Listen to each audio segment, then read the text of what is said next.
Nous avons vu la dernière fois une solution pour réduire considérablement les guerres, et en particulier la menace nucléaire. Proposition dont le principal intérêt est la relative modestie du changement qu'elle nécessite. Pour résumer très rapidement, il s'agissait donc de renforcer les pouvoirs de l'ONU. Mais je vous avais dit à la fin que j'avais moi-même donc des solutions plus radicales qui apporteraient une plus grande satisfaction. Et c'est ce que nous allons voir aujourd'hui. Radical vient du mot latin pour racine, l'idée étant de s'attaquer aux causes du problème. D'où la première question, quelles sont les causes des conflits ? Et pas seulement des guerres d'ailleurs, vous voyez, de n'importe quel conflit entre deux personnes par exemple. Car oui, il y a une cause commune à tout cela. Et oui, si on peut éliminer tous les conflits, pourquoi s'en priver ?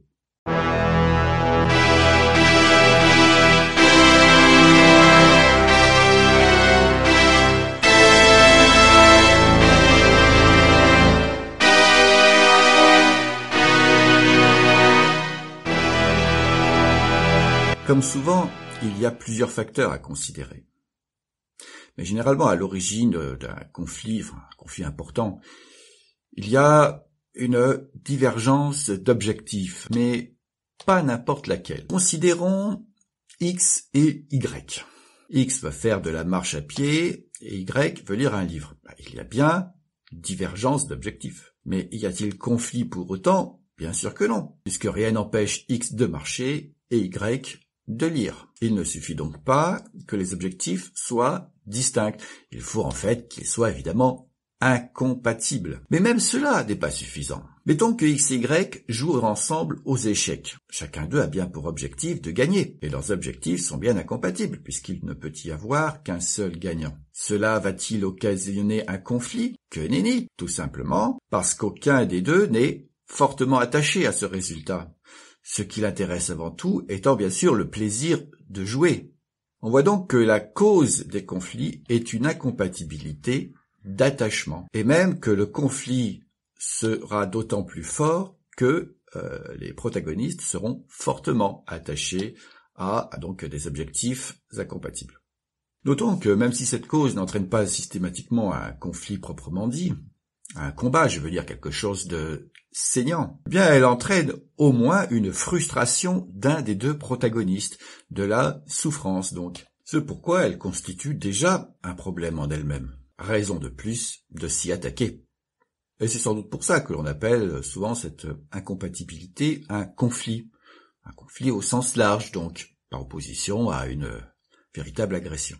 La solution pour éliminer le conflit à la racine consistera donc soit à demander à l'un des protagonistes de faire un travail sur lui-même, de ne pas être attaché, vous voyez, aussi fortement à la chose qui pose problème, et cela de préférence à celui des protagonistes pour lequel ce travail nous semble le plus aisé, soit à modifier les circonstances qui amènent à cette situation malencontreuse, à agir au niveau matériel, organisationnel. Mais quelles sont donc ces choses auxquelles concrètement les humains peuvent être attachés et qui ne sont pas donc compatibles entre elles ? Dans le cas du marcheur et du lecteur que nous venons de voir, il n'y avait pas de conflit car ce que chacun désirait ne concernait que lui-même. On devine donc qu'il y a un risque de conflit plus important lorsque l'un au moins des deux attachements concerne quelque chose que doit faire autrui. Et nous avons d'ailleurs un tel exemple dans le célèbre film Le Cercle des poètes disparus, où un fils se passionne pour le théâtre à un point qui n'est pas compatible avec la volonté de son père qui envisageait pour lui donc des études de médecine. Alors dans ce cas, il n'y a pas agression, mais la souffrance est indéniable puisque, attention spoiler, le fils se suicide. Et dans ce cas, la solution à ce genre de conflit est assez évidente. C'est au père, visiblement, qu'on va demander de faire un petit effort quand même. Car pour tout humain normalement constitué, il est plus difficile de renoncer à des choix concernant sa propre vie qu'à des choix concernant exclusivement autrui. Bon, ici, le problème vient de ce que certains parents ont tendance un peu à projeter sur leurs enfants des aspirations personnelles, à considérer ceci comme un peu une sorte d'extension de leur moi, mais le plus souvent, l'exigence sur autrui est justifiée par une sorte de morale supérieure, à laquelle il faudrait se soumettre. Et on a d'ailleurs de ça un exemple avec le conflit qui se déroule actuellement en Iran, où donc des gens veulent imposer aux femmes une façon bien précise de se vêtir. De quoi je me mêle, quoi. Enfin bon. Alors là, c'est au nom d'une religion, mais souvent c'est au nom de la tradition, des valeurs du groupe. Autre exemple, actuellement en Russie, on force les jeunes gens à aller en tuer d'autres sous couvert de patriotisme. Il importe donc de dénoncer ces morales arbitraires qui ne se justifient pas autrement que par leur propre autorité, ces abstractions oppressives. Il importe de dénoncer ce travers humain consistant à se soumettre aveuglément à une autorité extérieure à soi. La solution que je propose donc ici pour ce type de conflit est donc la promotion d'une éthique individualiste, parfois appelée libéralisme, et que l'on peut résumer ainsi: rien ne devrait être imposé à une personne, si ce n'est pour éviter une plus grande souffrance, dont la réalité est manifeste, je précise. Donc oui, le voleur ou le violeur peuvent être empêchés de nuire, y compris par la contrainte. Oui, il est possible de se défendre, mais pas d'attaquer. Mais suffit-il pour autant que chacun ne s'occupe que de ses oignons pour que la paix règne dans le monde? C'est parfois un discours qu'on entend. Malheureusement, non. Considérons le cas où X et Y souhaitent tous deux manger une pomme. Alors, contrairement aux apparences, ce qu'ils souhaitent là est bien différent. Il suffit pour s'en rendre compte de remplacer l'infinitif par la proposition correspondante. X souhaite que X mange une pomme et Y souhaite que Y mange une pomme. Pas pareil. Et a priori, pas de conflit d'ailleurs, sauf s'ils souhaitent manger la même pomme. Bien connue d'ailleurs sous l'appellation de pomme de discorde. Mais quelle étrange idée, me direz-vous? Si c'est la seule de disponible, et qu'ils ont très faim, et que nous sommes en période de famine, au point qu'une moitié de pommes ne suffisent pas pour survivre, va-t-on demander donc à l'un des deux de se sacrifier? Clairement là, non. Et on voit que dans ce cas, ce qu'il importe, c'est d'agir sur le plan matériel, en faisant tout pour éviter, bien entendu, une telle pénurie. Et d'ailleurs, heureusement, une telle situation est plutôt rare de nos jours. Mais cela pourrait ne pas durer si l'on continue de piller les ressources et de maltraiter l'environnement. D'où l'importance de protéger l'environnement. Car en période d'abondance, une telle concurrence ne devrait pas exister. Alors je dis devrait, car comme vous en doutez, il y a un autre problème encore. L'abondance n'étant jamais absolue, et ce n'est d'ailleurs pas nécessaire, il arrivera donc souvent que X et Y souhaitent jouir d'un même bien non partageable au même moment. Mais il suffit alors que X ou Y attendent un petit moment pour que le bien soit à nouveau disponible. Autrement dit, il est toujours possible de procéder à un partage équitable, même si cela doit être moyenné sur une certaine durée. L'effort demandé n'est pas très important et on voit que dans ce cas, c'est bien aux individus de ne pas être inutilement querelleurs, d'être capables de maîtriser leurs désirs immédiats, leur instinct dominateur, de se déterminer des objectifs raisonnables plutôt que céder à la première pulsion venue. Tout cela relève clairement de l'éducation élémentaire à la raison, d'où l'importance d'une telle éducation. Mais supposons maintenant que X et Y briguent chacun un avantage substantiel, un privilège durable, lequel découle nécessairement de la façon dont la société est organisée. Va-t-on demander aux gens de réprimer leur instinct de justice? Non, clairement, ici, la solution est organisationnelle.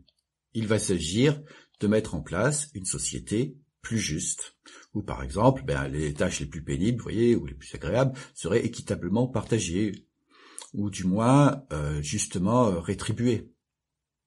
Or, comme je l'ai déjà évoqué ailleurs, mais enfin, vous en avez peut-être rendu compte, c'est très loin d'être le cas de nos jours.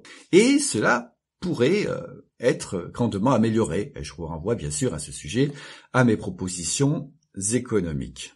Notons simplement que cela ne peut se faire que par le partage, par une délibération collective transparente, l'homme n'étant pas suffisamment altruiste pour qu'il puisse en être autrement.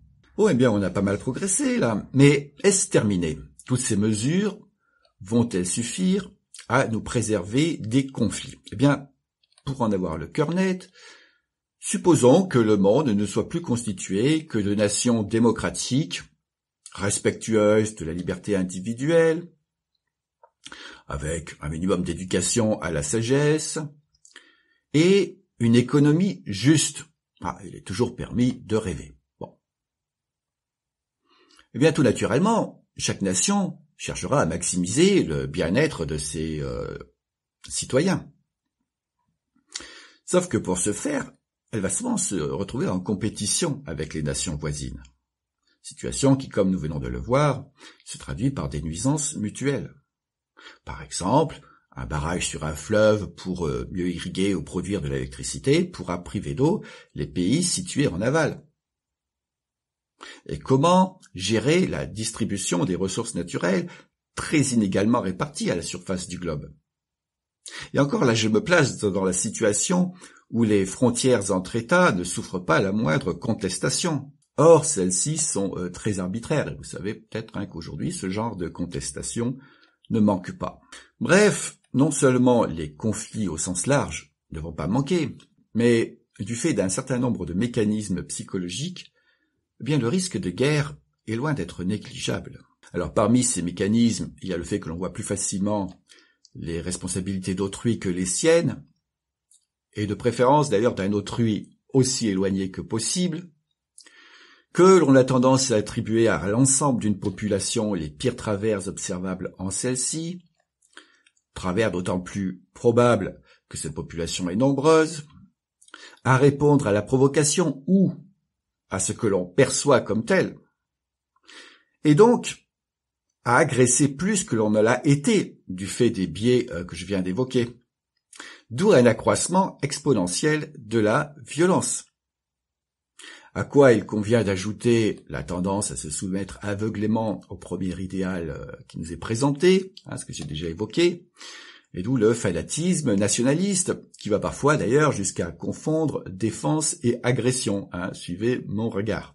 Bref, il semble qu'il reste quelque chose à faire là, encore. Les nations actuelles sont le résultat contingent d'une histoire d'agression mutuelle, de lutte pour le pouvoir. Leur distribution et leur taille est très variable. Et d'ailleurs, peu importe cette taille, qu'il y ait 1 milliard d'individus ou 10 milliards, ça ne change pas grand-chose. De sorte que, il y a une solution évidente pour supprimer les conflits internationaux. Faire en sorte, puisqu'on peut choisir la répartition des nations, qu'il n'y en ait qu'une seule. Ce qui, soit dit en passant, nous permettra enfin de gérer équitablement et durablement les ressources de notre petite planète. Alors bien sûr, cela n'empêchera pas la diversité culturelle, et tout comme ces choses-là perdurent au sein de chaque nation aujourd'hui. Cela empêchera seulement les guerres. Et il n'y aura plus de conflits entre populations différentes, puisqu'il n'y aura plus de discrimination. Sinon, nous ne serions pas dans une économie juste. D'autant moins d'ailleurs que ce genre de conflit est actuellement entretenu par une économie alimentant la compétition. D'autant moins que, bien évidemment, on enseignera l'humanisme. Pas par la manipulation d'ailleurs, on ne se contentera pas de dire que le racisme c'est mal, par exemple, mais par l'explication logique. Un peu ce que je suis en train de faire en ce moment d'ailleurs. Et également, je rappelle qu'il n'y aura pas de gouvernement mondial au sens d'une élite dominatrice, puisque pour garantir la justice, rien que de mieux qu'une démocratie. Et plus précisément d'ailleurs une eucratie. Je vous renvoie pour ceux qui ne connaîtraient pas donc aux présentations que j'ai faites sur ce sujet. Plus personne donc ne se battra pour le pouvoir ni n'opprimera quiconque par ce biais, puisqu'il n'y aura plus de pouvoir, alors du moins de pouvoir important ou et spécialement désirable. Et plus de problème de frontières, bien sûr, puisque la frontière qui nous sépare des autres planètes habitées est incontestable, celle-là, en plus d'être d'ailleurs difficilement franchissable, puisque même en se déplaçant aux plus grandes vitesses atteignables aujourd'hui, le voyage aller nous prendrait au moins des centaines de milliers d'années. Alors je résume mes propositions pour un monde pacifique. Premièrement, le respect de la liberté individuelle. Ne pas contraindre autrui si cela ne présente pas un bénéfice manifeste. Deuxièmement, le maintien de l'abondance par la préservation des ressources et d'un environnement sain. Troisièmement, une éducation à la maîtrise de soi. Quatrièmement, une société juste, l'abolition des privilèges. Et cinquièmement, une extension maximale de cette société, la réalisation de l'unité. Alors pourquoi dis-je extension maximale et non pas planétaire? Bien, tout simplement parce que si un jour on rencontre des extraterrestres, alors bien sûr que s'ils n'ont pas d'autre idée que de nous exterminer ou de nous asservir, eh bien on va se défendre, d'autant plus facilement que l'on sera unis. Mais si, comme nous, ils sont dotés de raison, puis il y a des chances quand même pour qu'ils soient arrivés jusque-là, eh bien, pourquoi ne pas collaborer, étendre notre société juste sous la forme d'une fédération interstellaire dont tout le monde bénéficiera. Et maintenant, pour ceux qui seraient encore là, eh bien, je vais vous offrir un petit bonus, un supplément qui va à la fois assurer une meilleure stabilité à la paix, mais encore apporter un bonheur encore plus grand. J'ai parlé tout à l'heure d'une morale consistant à respecter la liberté individuelle. Et j'évoquais par ailleurs le fait que les humains avaient une certaine capacité à se soumettre à une morale supérieure, les traditions, le patriotisme, tout ça.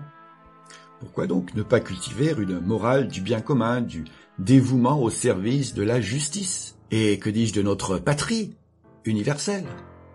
D'autant plus que ce n'est peut-être pas là seulement une capacité, mais bien un besoin de donner en quelque sorte un sens à sa vie qui dépasse notre piètre existence individuelle. Et quand je parle d'un bonheur plus grand que la paix, je ne fais pas seulement référence au bonheur qu'apporte cette bienveillance universelle. Je parle aussi du passage de la paix qui est une simple absence, la simple négation de la guerre, du conflit, à autre chose qui est l'opposé, le contraire de la guerre, que, faute de mieux, j'appellerais l'harmonie. Car, oui, aussi incroyable que cela puisse paraître, le mot n'existe pas. Et qui correspond au cas où X et Y souhaitent des choses qui ne sont pas simplement juste compatibles, mais qui sont carrément complémentaires, je dirais, en synergie. Et dans le cas le plus simple, tout simplement identique, car dans ce cas, l'autre ne m'est pas simplement non nuisible, il m'est bénéfique. Et une chose susceptible de constituer un objectif commun, c'est ce que j'appelle un bien commun. Et ici, en l'occurrence, ça va être quoi? Eh bien, une société juste et durable. Alors, il conviendra simplement, c'est vrai, de rester vigilant sur la nature, la réalité de ce bien commun, afin qu'il ne soit pas dévoyé par des dominateurs bonimenteurs, comme cela a souvent été le cas par le passé. Et pour ce faire, quoi de mieux qu'une éducation à l'esprit critique, à la raison, qui constitue en fait le meilleur rempart dont on dispose contre la manipulation. Et ça, c'était le bonus bis, car oui, il y en avait un deuxième. Pour terminer, j'ai parlé de radicalité, et certains pourraient sous-estimer l'intérêt de mon présent message en considérant mes propositions comme, on va dire, utopiques. Alors ce serait une grave erreur, car mes propositions, même appliquées partiellement, ont toutes pour effet une amélioration de la situation.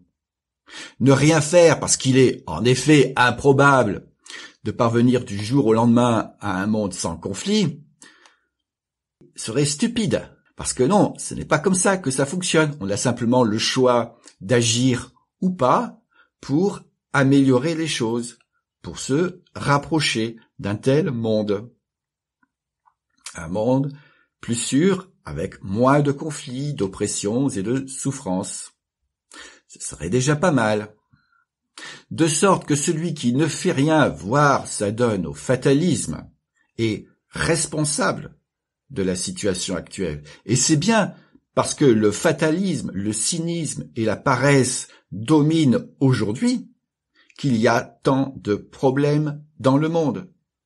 Car la solution à ces problèmes passe par une action collective.